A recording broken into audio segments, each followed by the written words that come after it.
So first off, I'd like to point out the irony of framing intellectuals as people who produce nothing but ideas and who do not bear any of the burden of the consequences of their ideas,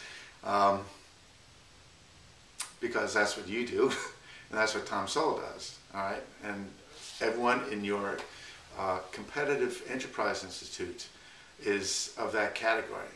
You're all intellectuals, all right? So dissing intellectuals is very ironic because that's exactly what you do. I consider myself an intellectual, but I'm not a professional intellectual like you are.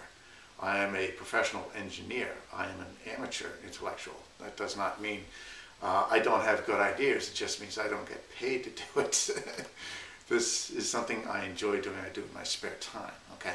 But, you know, I'm not here to complain about intellectuals or to support that framing. I would like to point out some of the things that perhaps were not mentioned or not considered in this treatise of intellectuals and why they have to be discounted, okay? For the most part, I agree that there's a lot of mundane knowledge out there, but you know, there's different degrees of knowledge, and there's abstract knowledge, and there's various levels of abstraction. And I think intellectuals are very important for coming up with new abstractions, new ways of looking at things that solve new problems.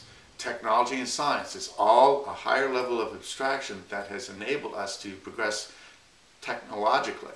There's political abstractions, there's psychological abstractions, there's lots of abstractions that intellectuals produce that improve our lives, okay, that allow us to solve problems that were not solvable before simply because we did not have the capacity for understanding those problems or even recognizing that they exist, okay?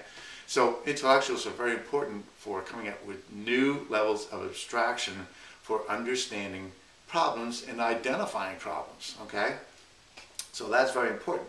Now, the problem that society has is that society tends to reinforce conventional wisdom. And conventional wisdom is perhaps a mode of thinking, a way of perceiving the world that tends to self-reinforce within a semi-democratic society, because the people will tend to pick people who share their conventional wisdom to represent them, okay?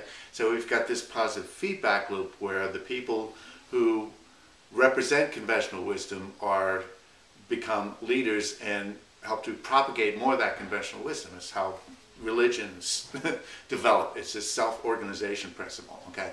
Intellectuals are important for breaking through conventional wisdom, okay? And if you look at our greatest breakthroughs, it's been individuals, it's been intellectuals who have been able to break through conventional wisdom to find a new way of looking at the world, a new way of solving problems.